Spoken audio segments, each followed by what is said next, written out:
അത്യുന്നതന്റെ മറവിൽ വസിക്കുകയും സർവശക്തന്റെ നിഴലിൻ കീഴിൽ പാർക്കുകയും ചെയ്യുന്നവൻ. യഹോവയെ കുറിച്ച് അവൻ എന്റെ സങ്കേതവും കോട്ടയും ഞാൻ ആശ്രയിക്കുന്ന എന്റെ ദൈവവും എന്ന് പറയുന്നു. അവൻ നിന്നെ വേട്ടക്കാരന്റെ കണിയിൽ നിന്നും നാശകരമായ മഹാമാരിയിൽ നിന്നും വിടുവിക്കും. തന്റെ തൂവലുകൾ കൊണ്ട് അവൻ നിന്നെ മറയ്ക്കും. അവന്റെ ചിറകിൻ കീഴിൽ നീ ശരണം പ്രാപിക്കും.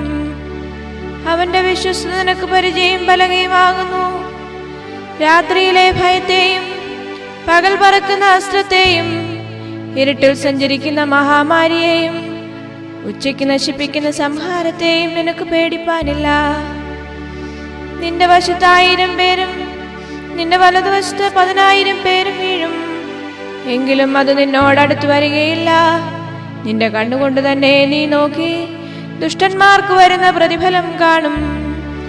യഹോവേ, നീ എന്റെ സങ്കേതമാകുന്നു. നീ അത്യുന്നതനെ നിന്റെ വാസസ്ഥലമാക്കിയിരിക്കുന്നു. ഒരനർത്ഥവും നിനക്ക് ഭവിക്കുകയില്ല, ഒരു ബാധയും നിന്റെ കൂടാരത്തിന് അടുക്കുകയില്ല. നിന്റെ എല്ലാ വഴികളിലും നിന്നെ കാക്കേണ്ടതിന് അവൻ നിന്നെക്കുറിച്ച് തന്റെ ദൂതന്മാരോട് കൽപ്പിക്കും.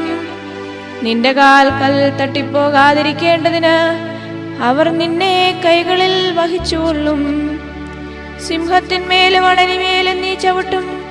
ബാലസിംഹത്തെയും പെരുമ്പാമ്പിനെയും നീ മെതിച്ചു കളയും. അവൻ എന്നോട് പറ്റിയിരിക്കാൽ ഞാൻ അവനെ വിടുവിക്കും. അവൻ എന്റെ നാമത്തെ അറിയാൽ ഞാൻ അവനെ ഉയർത്തും. അവൻ എന്നെ വിളിച്ചപേക്ഷിക്കും, ഞാൻ അവന് ഉത്തരമരുളും. കഷ്ടകാലത്ത് ഞാൻ അവനോടുകൂടെയിരിക്കും. ഞാൻ അവനെ വിടുവിച്ച് മഹത്വപ്പെടുത്തും. ദീർഘായുസ് കൊണ്ട് ഞാൻ അവന് തൃപ്തി വരുത്തും.